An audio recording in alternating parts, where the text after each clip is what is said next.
Mesdames et messieurs, bonsoir. Merci d'avoir choisi RTI 1 à la une de ce 20h. La première dame Dominique Ouattara a communié avec les femmes de la région du Bélier à Toumaudi. Elle leur a remis des chèques pour réaliser des activités lucratives en vue de se prendre en charge.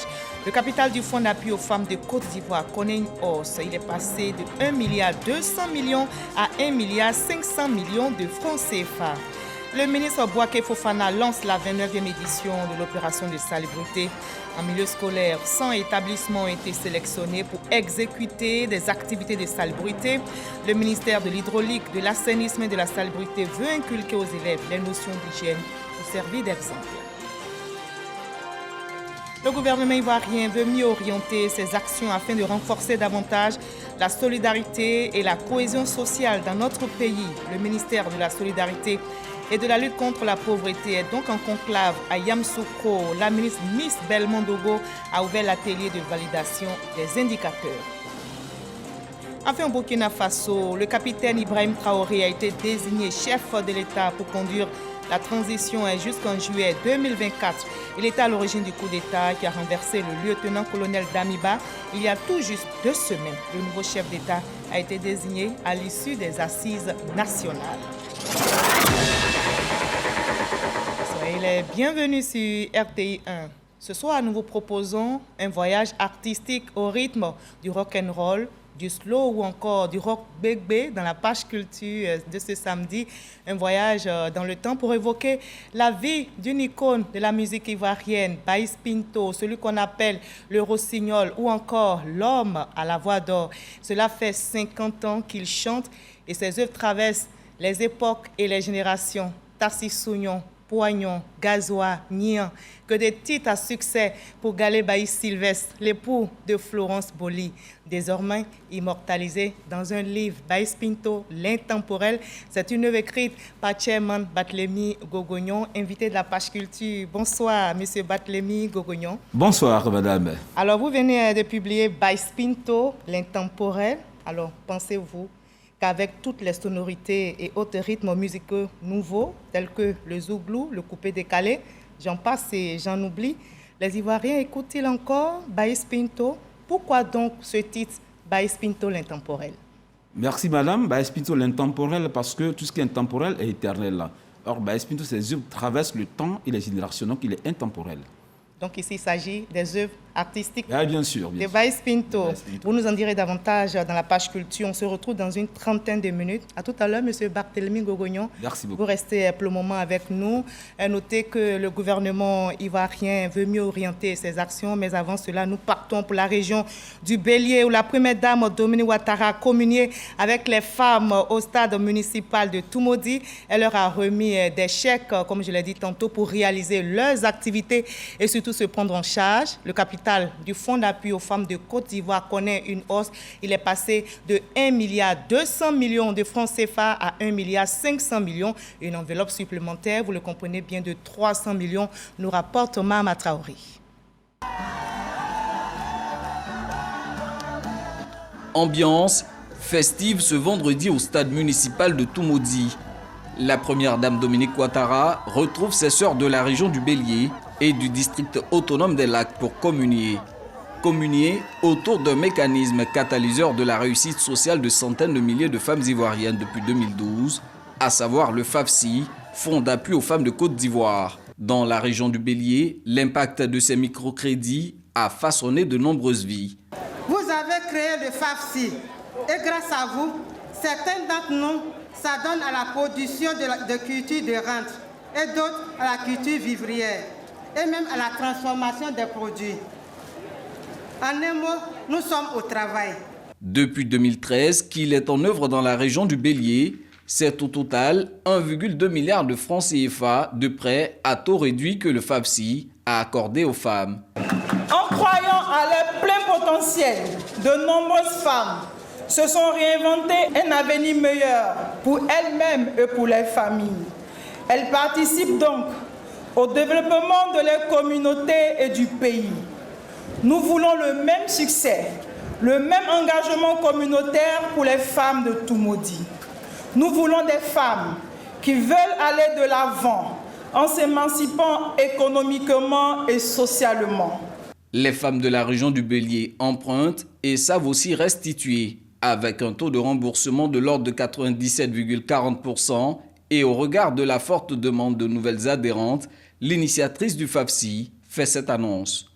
Pour donner la chance à davantage de nos sœurs de la région du Bélier de bénéficier du FAFSI, j'ai décidé de vous accorder une dotation supplémentaire de 300 millions de francs CFA.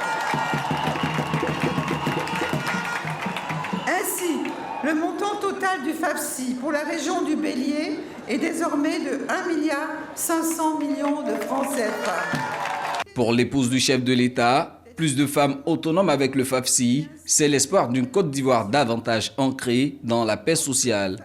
Mes chères sœurs, chère population de Toumoudi, nous rêvons tous d'une Côte d'Ivoire forte, unie et prospère, où la paix et le vivre ensemble permettent l'épanouissement de chaque citoyen. C'est pour cela que je vous exhorte à cultiver la paix et l'harmonie dans vos familles, dans vos communautés et dans nos villes et nos villages du Bélier. Mes chères sœurs, je souhaite que vous soyez des ferventes actrices de la cohésion sociale pour apaiser les tensions sociales et politiques, car c'est dans la paix et l'unité que tout développement est possible. Outre les chèques FAFSI, Dominique Ouattara a également fait des dons en nature à ses sœurs de la région du Bélier, d'une valeur totale de 350 millions de francs CFA. Voilà, comme on le voit, le Fonds d'appui aux femmes de Côte d'Ivoire continue de faire des heureux. Les femmes, avec ces chèques reçus, réalisent leurs rêves, développer ou créer leurs projets et leur autonomisation financière devient ici une réalité. Elle s'exprime d'ailleurs au micro de notre reporter Mama Traoré. La visite de Mme Dominique Ouattara aujourd'hui est un facteur de réconciliation. Elle a catalysé la paix à Toumoudi. Tout le monde s'est retrouvé malgré les événements malheureux de 2020. J'ai dit c'est l'ange réconciliateur qui est venu aujourd'hui à Toumoudi. Merci à Dominique Ouattara. Ce n'est que du bonheur pour nous les femmes de Toumoudi, mais également pour toute la population de Toumoudi. Je dois vous dire que Mme Dominique Ouattara, ici à Toumoudi, c'est une symphonie de cohésion, parce que Mme la Première Dame, elle rassemble. Et aujourd'hui, tous les enfants, les fils et filles de Toumoudi se sont mis ensemble. Et ensemble, nous l'avons reçu. Et ça, c'est extraordinaire. Voilà la région du Bélier qui exprime à travers ses cadres la joie donc de recevoir la première dame Dominique Ouattara. Le Premier ministre Patrick Caché poursuit sa mission aux États-Unis. Les assemblées annuelles du groupe de la Banque mondiale et du Fonds monétaire international sont l'occasion de relancer la coopération avec les partenaires au développement. Plusieurs rencontres sont ainsi organisées avec différents responsables des institutions de Bretton Woods. Le chef du gouvernement ivoirien a eu aujourd'hui même des entretiens avec le vice-président de la Société financière internationale, Maktar Diop, le vice-président Afrique de l'Ouest et du Centre de la Banque mondiale, Ousmane Diagana, et le vice-président de la MIGA, Kamal Ahmad. Il s'est agi au cours de ces séances de travail de consolider la coopération entre la Côte d'Ivoire et ses différentes institutions. Le compte-rendu est de nos envoyés spéciaux Adaman Koné et Kéré Adaman dans nos prochaines éditions. Et retour en Côte d'Ivoire, où il est désormais institué au ministère d'État, ministère des Affaires étrangères, une réunion hebdomadaire. Les directions centrales présentent leurs différentes missions ainsi que leurs difficultés et perspectives. La première séance présidée par la ministre d'État, Kandia Camara, nous est rapportée par Laure Goretti et Éric Goré. La ministre d'État, ministre des Affaires étrangères, en séance de travail avec ses collaborateurs. Il s'agit pour Kandia Camara de s'imprégner du quotidien des directions de son ministère en termes de difficultés et de perspectives dans l'accomplissement de leur mission. Nous avons pour mission de faire en sorte que la Côte d'Ivoire ait un plus grand rayonnement, de faire en sorte que la Côte d'Ivoire soit encore plus attractive. Il est important aussi que nous ayons, en tout cas notre vision aussi prospective au niveau du ministère, ce qui sera intégré dans cette grande vision prospective de la Côte d'Ivoire d'ici 2040. Cette lucarne permet à la ministre d'État d'être au parfum de toutes les informations qui concernent ces différentes directions. C'est donc une réunion hebdomadaire et un travail en synergie qui va relever des défis futurs. Nous sommes disposés à vous être utiles, à être utiles au ministère d'État. Nous sommes disposés à apporter le peu d'expérience que nous avons pu glaner tout le long de cette aventure diplomatique. Nous sommes disposés à la mettre au service ivoirien. Le ministère d'État, le ministère des Affaires étrangères et de l'intégration africaine est donc à l'œuvre pour réussir ses missions assignées par le président de la République. Les élèves sensibilisés à l'hygiène et à la salubrité, le ministre Bouaké Fofana lance la 29e édition de l'opération de salubrité en milieu scolaire. 100 établissements ont été sélectionnés pour exécuter les activités de salubrité. Le ministère de l'Hydraulique, de l'Assainissement et de la Salubrité veut inculquer aux tout petits les notions d'hygiène afin de servir d'exemple. Franck Adio. Une journée de travaux extrascolaires à l'école régionale de Treichville. Élèves et officiels outils à la main pour illustrer le démarrage de la 29e édition de la campagne de sensibilisation pour une meilleure gestion des déchets en milieu scolaire mettent les pieds à l'étrier. Pour cet élève, contribuer à rendre son école propre est une satisfaction. Je suis content de rendre notre école propre pour un beau cœur. Il ne faut pas les saletés vont rester. Désherber, nettoyer, démonstration de lavage de mains et même le reboisement au sein de la cour de l'école. Le civisme environnemental, cela revêt un intérêt certain noté par le représentant de la ministre de l'Éducation nationale. La question de l'environnement aujourd'hui, elle est fondamentale et elle est même mondiale. Et donc, apprendre aux enfants à planter des arbres aujourd'hui, c'est construire la nation et lui donner justement donc de pouvoir résister aux intempéries. L'école régionale de Treichville choisie pour abriter le démarrage de cette activité contre l'insalubrité en milieu scolaire. L'établissement fait partie des 100 écoles sélectionnées en Côte d'Ivoire pour mener la campagne. L'Agence nationale de gestion des déchets ANAGED est la cheville ouvrière de l'activité. Le principe de ce projet est d'impliquer les élèves eux-mêmes dans la mise en œuvre d'activités de salubrité. Pour cette année, l'initiation au tri sélectif et à la valorisation des déchets vient s'ajouter aux activités. En d'autres termes, il s'agira d'améliorer le cadre existant. Fofana Bouaké, ministre de l'Assainissement et de la Salubrité, invite les élèves élites de demain à intégrer de façon durable dès l'enfance ces bonnes pratiques. Cette campagne de sensibilisation vise, au-delà du milieu scolaire, à inciter à un changement de comportement durable des populations à travers l'adoption de bonnes pratiques. Les enfants, les élèves, je compte sur vous. Il faut être propre. Pas seulement à l'école. Cadre scolaire sain et sécurisé pour une école de qualité. Le thème de cette 29e édition de la sensibilisation à l'hygiène et à la salubrité en milieu scolaire.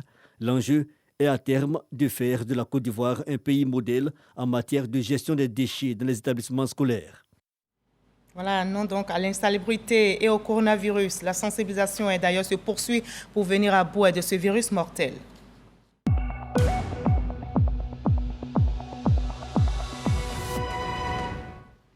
Voilà, les chiffres du jour révèlent en Côte d'Ivoire ce samedi 15 octobre 39 nouveaux cas de Covid-19 sur 604 échantillons prélevés, soit 6,4% de cas positifs, 26 nouvelles guérisons et 0 décès.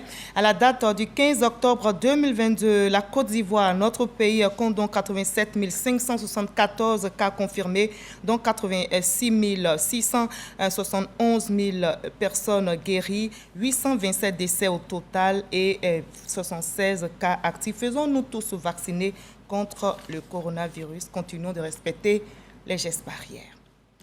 La solidarité se renforce, la cohésion également. Le gouvernement ivoirien veut mieux orienter d'ailleurs ses actions afin de renforcer davantage ces deux valeurs dans notre pays. Le ministère de la Solidarité et de la lutte contre la pauvreté est donc en conclave à Yamoussoukro, la capitale politique ivoirienne. La ministre Miss Belmondogo, vous allez le voir, a ouvert l'atelier de validation des indicateurs. Kader Sogodogo. Le 12 juin 2019, le gouvernement ivoirien adoptait en Conseil des ministres les indicateurs de solidarité et de cohésion sociale. Il s'agit de 114 indicateurs de cohésion sociale et 37 indicateurs de solidarité, soit 151.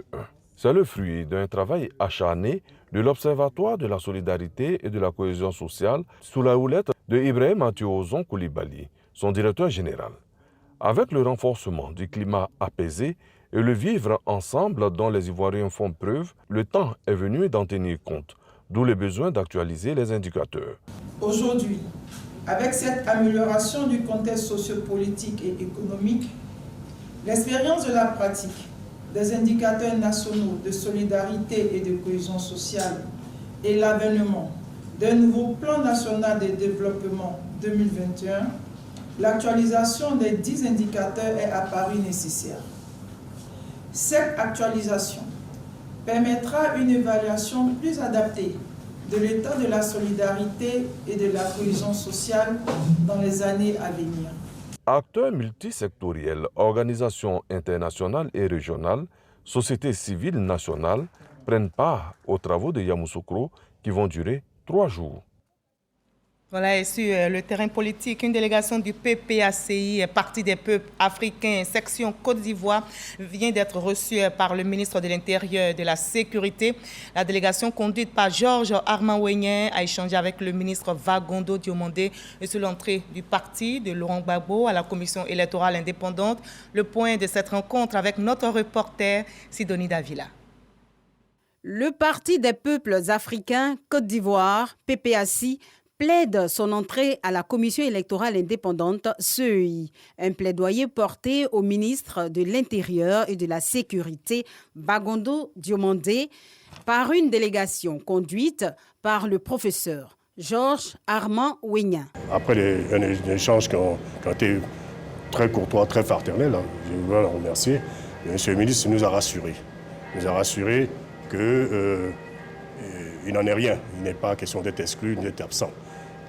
Ce que je peux retenir, Monsieur le ministre, c'est que le PPACI sera présent très bientôt à la commission centrale à CEI.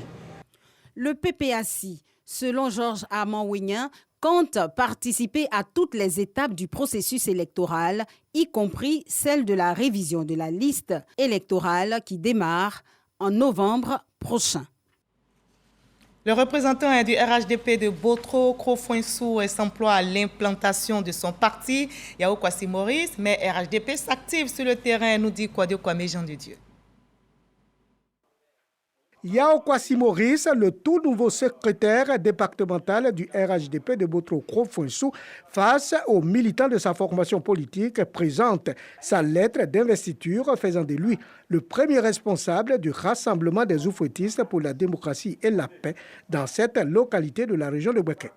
Au cours de cette rencontre avec la base, le porte-étendard du RHDP de Botro-Krofounsou a montré les hommes et femmes qui vont l'accompagner dans sa tâche d'enracinement du parti dans le Satiklan.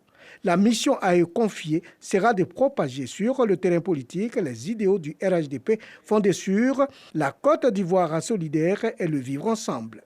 Il s'agit de mettre nos comités, nos secteurs en mission.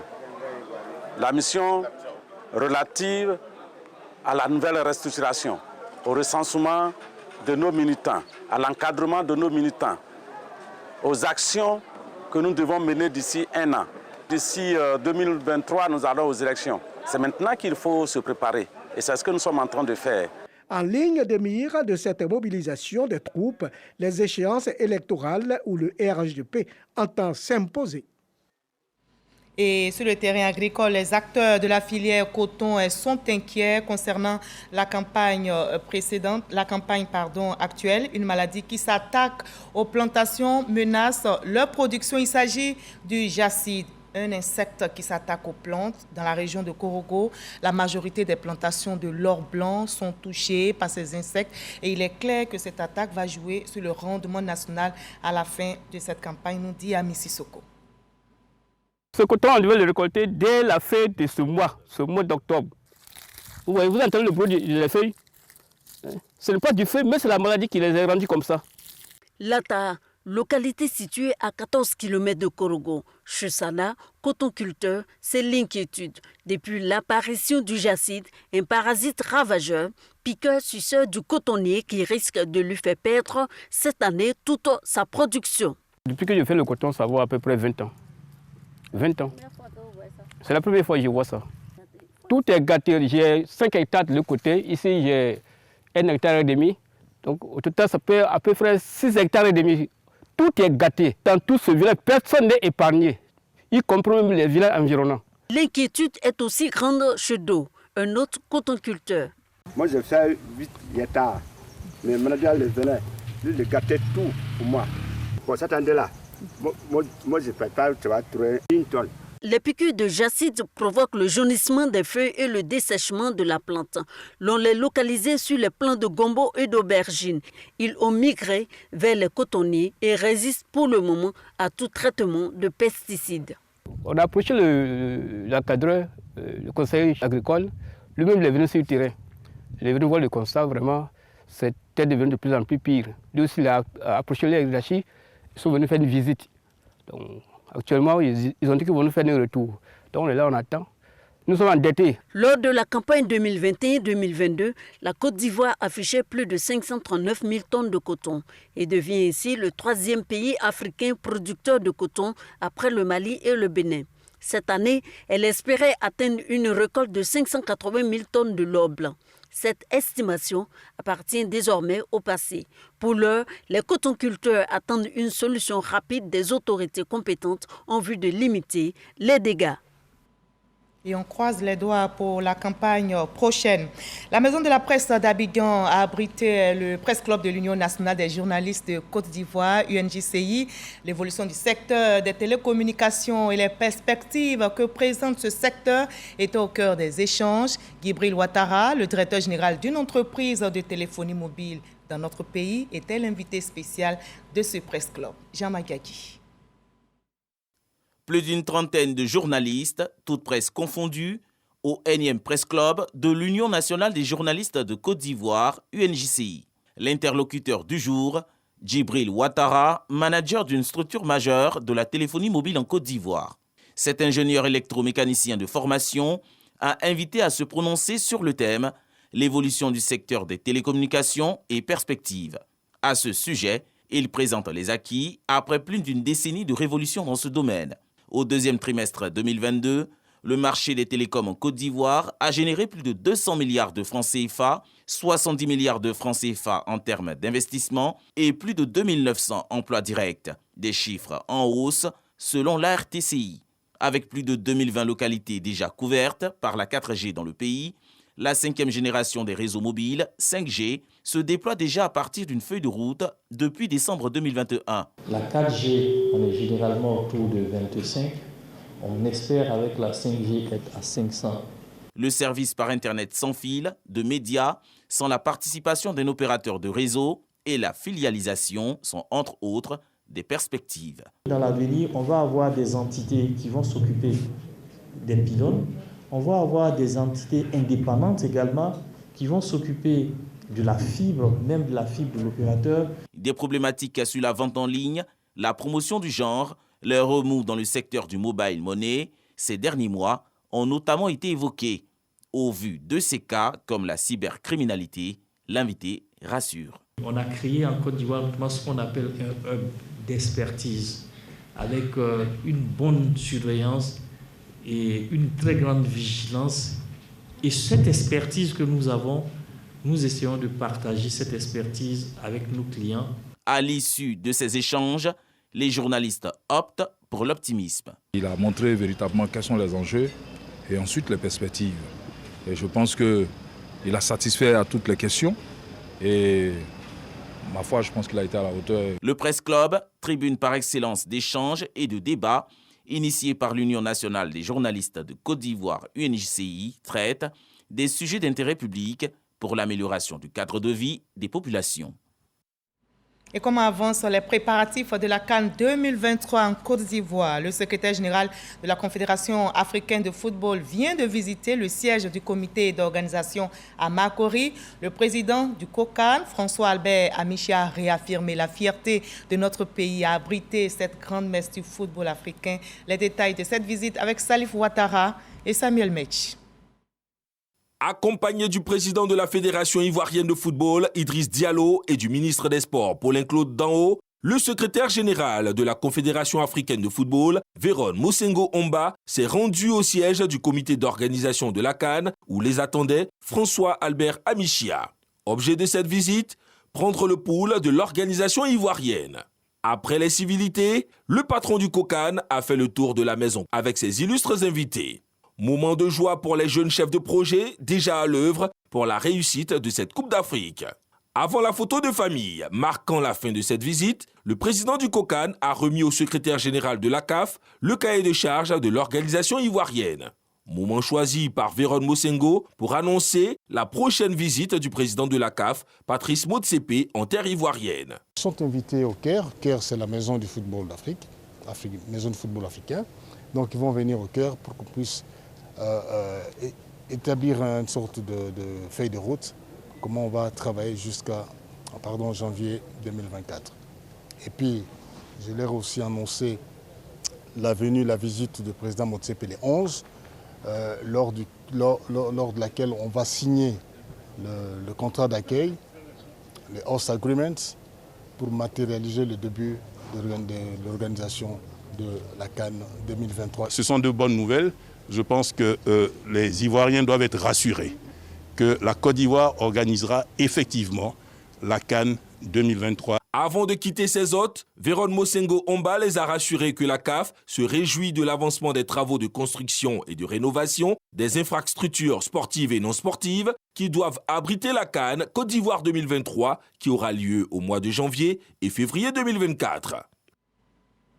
Au Burkina Faso, le résultat est tombé. Le capitaine Ibrahim Traoré a été désigné chef de l'État pour conduire la transition jusqu'en juillet 2024. Il était à l'origine du coup d'État qui a renversé le lieutenant-colonel Paul-Henri Sandaogo Damiba il y a tout juste 2 semaines. Le capitaine Ibrahim Traoré, nouveau chef d'État, a été désigné à l'issue des assises qui ont rassemblé les forces vives du Burkina Faso. Nous sommes samedi, place à l'instant culture de ce 20h.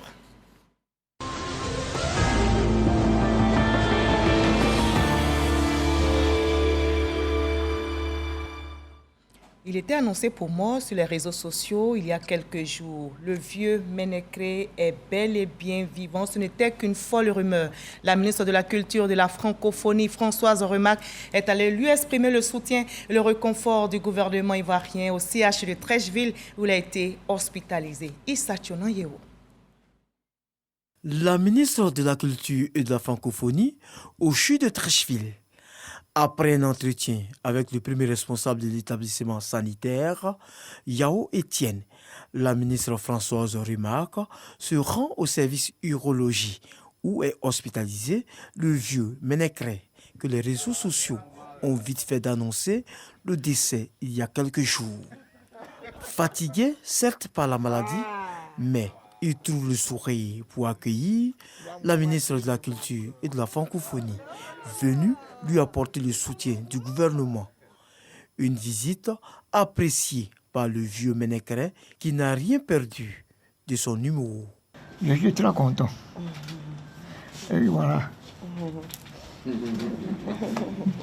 Françoise Remac ne manque pas d'apporter toute son affection. Remercier tous ceux qui se sont mobilisés pour lui, qui lui ont apporté les soins, certes médicaux, mais aussi qui se sont mobilisés pour son bien-être. C'est vrai que pour nous, le vieux Ménécré représente un monument qu'il est important de soigner, mais au-delà de lui, je salue aussi tout le travail qu'il fait pour tous les citoyens ivoiriens, particulièrement au CHU de Treichville, mais dans tous les établissements médicaux. Ménécré est apparu sur la scène ivoirienne au milieu des années 2000 grâce à l'émission du coq à l'âne de John Jay. Il a tenté une carrière humoristique avant de se retrancher dans sa région natale, à Gagnoua. Le vieux Ménécré, dont la santé s'est améliorée, a quitté l'hôpital ce vendredi. Et l'on vient encore au vieux Ménécré que vous connaissez d'ailleurs. Le Gban Oussoton Festival est à sa première édition, prévue le 12 novembre prochain à la salle Anoumambo du Palais de la Culture de Treichville. Notez que ce sont au total 32 villages et 4 chefs-lieux de canton de la communauté Gban qui se donnent ainsi rendez-vous. Le reportage est signé Abou Sanogo. Pour valoriser son patrimoine culturel, Oyo Nadège lance la première édition du Festival des arts et cultures du peuple Gban. Le peuple Gban est précurseur de la danse Samansa. Or, ce chasse-mouche sert bien évidemment à danser, à procurer la joie. Nous avons des valeurs à transmettre, des valeurs de paix, de cohésion sociale.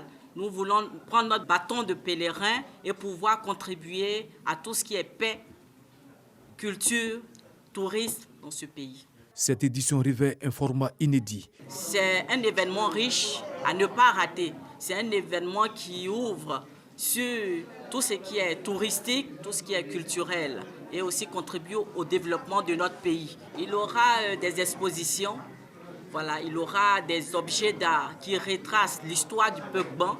Nous avons nos filets de chasse qui datent de plus des siècles.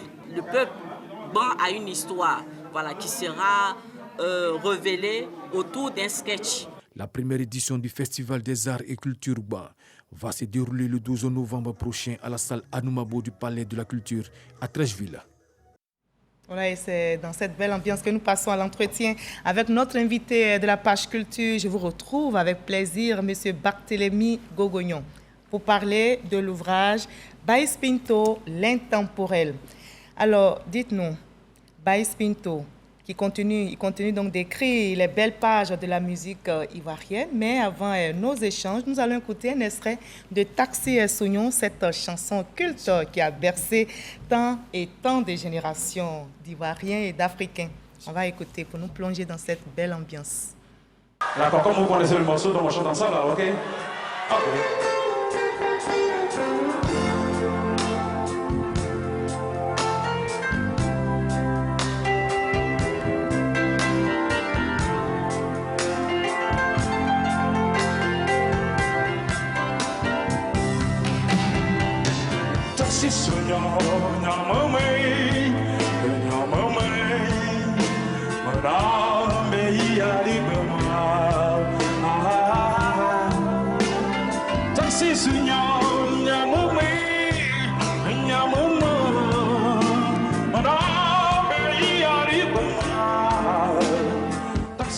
Vous connaissez presque toutes les paroles de cette chanson. Bien sûr, Taxi Sougnon, bien sûr, bien sûr. Et ce concert, c'était à l'Olympia de Paris. Oui, c'était le 29 mai 1992 à l'Olympia de Paris, bien sûr. Et c'était le premier Ivoirien. La salle Ivoirien. mythique Bruno Cocatrice. Et c'était le premier Ivoirien à faire le plein de cette mythique Ivoirien salle. ouest-africain a fait cette mythique salle de l'Olympia. D'accord. Wow. Vous avez décidé d'écrire donc sur Baïs Pinto, que nous venons d'écouter. Pourquoi avez-vous décidé d'écrire sur cette icône de la musique ivoirienne? Déjà, Baïs Pinto, comme vous le dites, c'est une icône de la musique ivoirienne, donc c'est un monument de la culture ivoirienne. À un moment donné, il fallait donc s'arrêter pour l'immortaliser davantage dans un bouquin. Donc l'occasion, c'est le cinquantenaire de sa carrière musicale. Il fallait donc écrire, il fallait sortir la dimension classique des fêtes, des festivités, des artistes qui se célèbrent à l'occasion de leur anniversaire professionnel. Donc il fallait donc innover. Il fallait donc introduire un aspect culturel, mais beaucoup plus littéraire. Donc, d'où l'idée d'écrire sur Baïs Pinto, qui est donc un monument de la musique ivoirienne. Et là, on distingue dans votre ouvrage Baïs Pinto, l'artiste, et Baïs Pinto, le personnage, c'est-à-dire Baïs Pinto, son nom à l'état civil? Galé Baïs Sylvestre. Déjà, c'est l'une des problématiques, on va dire, dans cette œuvre, parce qu'il fallait faire le distinguo entre l'homme donc, qui vit dans le temps, dans l'espace, donc qui est mortel, et l'artiste Baïs Pinto, qui est donc, on va dire, artistiquement immortel, donc intemporel. Voilà. Et là, on l'a compris en début de ce journal. Bien sûr, bien sûr. Dites-nous quels sont vos liens avec l'artiste? Vous dites tout, vous entrez dans sa vie privée. Oui, bien sûr. On me pose tout le temps cette question. Je voudrais dire que c'est vrai que c'est l'hommage du fils au père, mais pour moi, c'est beaucoup plus l'intellectuel qui, à un moment donné, a une hauteur, je vais dire, qui rend un hommage mérité à un artiste de la dimension de Baïs Pinto. Et c'est ce que je veux que les gens retiennent. D'accord. Et lui, comment a-t-il perçu l'idée d'un livre sur sa vie privée, sa vie professionnelle? Oui, déjà, il a très bien perçu cela parce que c'est vrai qu'il a 11 ans d'âge biologique, il a 50 ans de carrière musicale, mais c'est vraiment la première fois que quelqu'un, l'intellectuel, un Ivoirien, qui donc veut contribuer à l'essor de la culture ivoirienne, qui décide d'écrire sur lui. Donc, il a bien plutôt accueilli cette idée d'écrire sur lui. C'est vrai que... et même de parler de sa vie privée. Bien sûr, parce que musicalement parlant, il est connu tout et tout, mais sur le plan littéraire, au-delà des écrits de presse, c'est vraiment la première initiative. Donc, il a plutôt bien accueilli cette idée. Alors, Baïs Pinto, l'intemporel qui fête, vous l'avez dit, ses 50 ans de carrière musicale, et c'est dans ce contexte que vous avez publié Baïs Pinto, l'intemporel. On va suivre un peu le résumé qu'en font nos reporters Serge Pacom Didi et Sephora Zegui, et puis on en reparle. Avec beaucoup de plaisir d'ailleurs. Baïs Pinto, l'intemporel, un livre bibliographique sur la vie de Baïs Pinto. Cette œuvre littéraire sort dans le cadre des festivités marquant le cinquantenaire du rossignol de la musique ivoirienne.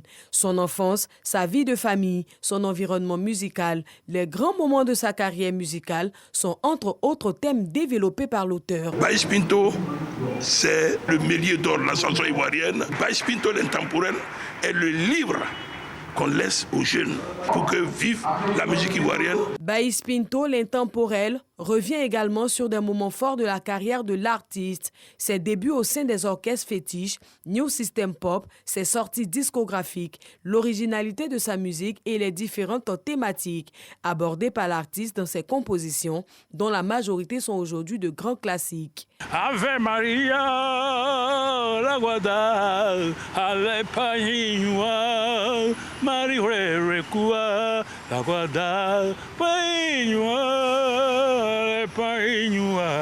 Franchement, c'est un livre à découvrir et je dis aux Ivoiriens de se l'approprier. Il y a des choses dedans qu'ils doivent lire. Comment on a commencé, comment les dirigeants même de l'époque, comment ils nous recevaient et tout ça. Comment vous recevez les artistes et tout ça. Baïs Pinto, une voix, une carrière qui résiste au temps. Et quand on dit l'intemporel, ces tubes que les jeunes écoutent encore aujourd'hui, eh bien, nous, il y a 40 ans, il y a 50 ans, on les entendait déjà. On était tous fans de Baïs Pinto et nous sommes toujours des fans de Baïs Pinto. Les festivités du cinquantenaire de la voix d'or Baïs Pinto se solderont ce 13 novembre par un grand concert en partenariat avec la radiodiffusion télévision ivoirienne. Voilà, dans l'ouvrage, on va parler de l'artiste. Il a lui-même posé des questions. Comment est-ce que le premier président de la Côte d'Ivoire recevait les artistes? Mais d'abord, vous faites une nette démarcation entre Galé Baïs Sylvestre, différent de l'artiste Baïs Pinto. Dites-nous tout. Qui est l'artiste hors de la scène? Qui est-il dans sa sphère privée? L'époux, le père de famille, l'ami? Qui est-il au juste? Galé Baïs Sylvestre, au-delà de l'aspect Baïs Pinto, est un homme, est un humaniste. Donc c'est un père de famille. C'est quelqu'un qui est pris d'éducation, donc qui s'est orienté ses enfants, parce que lui-même a-t-il reçu cette même éducation de ses parents biologiques, le père Galé Albert et la maman Onianou Ougei Suzanne, à la 26 rue 22 Barré à Trècheville. Donc tout ce qu'il a reçu de ses parents biologiques, il les transmet également à ses enfants. Il s'est donc donné une hygiène de vie, de telle sorte qu'au-delà des plateaux de télévision, au-delà des scènes artistiques, quand il est à la maison, c'est vraiment l'homme ordinaire, Galé Baïs Sylvestre. Donc il sait se consacrer à sa famille. Bien évidemment que oui. C'est ce que nous voulons partager, ce que nous partageons dans cette œuvre pour que les jeunes artistes puissent lui emboîter le pas. Parce qu'on peut être artiste, on peut avoir la dimension, on peut avoir du succès, mais il faut savoir faire la différence entre être artiste et puis être humain tout simplement. Et puis vivre sa vie. Il y a des artistes qui sont mariés, qui sont aussi à la maison. Alors lui, qu'est-ce qui faisait la différence? Oui, ce qui faisait la différence, c'est que déjà, lui-même le dit, il a construit sa carrière comme étant un fonctionnaire. C'est tout comporté comme un fonctionnaire. C'est-à-dire, quand il se réveille le matin, il se donne un planning. Le matin, à quelle heure il se réveille, après qu'est-ce qu'il fait? Il se planifie. quand il a des sorties de scènes à faire, il va en ville, il fait ses scènes, il rentre à la maison automatiquement. On ne le verra jamais, on va dire, tourner pour rien. Non, non, non. Tout comme un fonctionnaire qui se lève le matin, il sait qu'il doit être à son poste à midi, il se repose un peu, l'après-midi il reprend. Il s'est donné cette éducation vraiment... Organisée donc. Voilà, organisée, oui. Il est issu d'une famille polygénique, vous le dites dans l'ouvrage, et cela n'a aucunement influencé son choix conjugal. Vous avez consacré un chapitre même de votre livre sur ce pan de la vie de Baïs Pinto. C'est ça. Pourquoi? Déjà, son père, le père Galé Albert, on va dire, avait 3 épouses et avec lesquelles il a eu 16 enfants. Et finalement, en Don Juan Bété, il s'est pris une 4e pour son 17e enfant. Mais Baïs Pinto, c'est vrai, influencé par l'éducation de ses parents, le contexte de ses parents n'était pas forcément le même que lui, donc s'est forgé même sa propre personnalité pour choisir sa dulcinée, sa tendre épouse. Avec qui il a près de 47 ans. Bien sûr, bien sûr. D'accord. On va dire 39 ans de vie maritale, non, 44 ans de vie maritale, dont 39 ans déjà dans le foyer en tant que couple légal. Et sa carrière ne démarre pas aussi facilement, Baïs Pinto, mais il arrive à renforcer, à asseoir sa renommée. Oui, quel était son secret? Oui, mais bien sûr, parce que déjà, étant enfant, il était partagé entre, on va dire, trois passions, l'école, la musique et le sport, le football. Et donc, du coup, les parents ont opté pour l'école, mais lui, il était beaucoup plus passionné, partagé entre la musique et puis le football. Finalement, la musique va prendre le pas là-dessus. Et puis, il va évoluer, remporter son premier prix en tant qu'artiste en herbe déjà en 1961, 10 ans après sa naissance, puisqu'il est né le 31 décembre 1951 à Trècheville, à Venise, rue 22 Barré. Donc, 10 ans après, en 1961, il va remporter son premier prix organisé par la Radio nationale de Côte d'Ivoire. Le travail, rien que le travail. Le travail, bien sûr. Et c'est les leçons à en tirer principalement. Bien sûr, principalement. Et malgré l'âge, la voix reste. Oui. Aussi tonique. À l'image de Tom John, qui, 89 ans, a sorti, on va dire, son opus en 2021. Baïs Pinto a 71 ans, il prépare son 18e album. Donc, comme quoi, l'âge n'a pas d'effet sur les intemporels comme Baïs Pinto. Et le cinquantenaire sera fêté? Oui, le cinquantenaire a déjà commencé, on va dire, toute l'année 2022, c'était le cinquantenaire. Après le lancement, la semaine culturelle à l'INSAC, la sortie du livre dont nous parlons, le 13 novembre, on fera l'apothéose, bien sûr. Merci, Chairman Batlemi. On ne peut pas tout dire. Il faut tout simplement acheter ce livre, Baïs Pinto, l'intemporel. Tout y est sur la vie professionnelle, sur la vie privée de Baïs Pinto. C'est intemporel, tellement de leçons à en tirer de sa vie. Merci d'avoir répondu à nos questions. Merci d'avoir été notre invité de la page culture. Moi aussi, je suis une fan de Baïs Pinto. Dieu merci. C'est pourquoi je propose, avec la complicité de la régie, que nous puissions terminer en beauté avec une chanson que j'adore. Baïs Pinto, c'est une voix unique qui fait à elle seule de la musique et elle résonne encore sur la scène et nous donne toujours autant de frissons comme si c'était hier, malgré le temps. Bien sûr.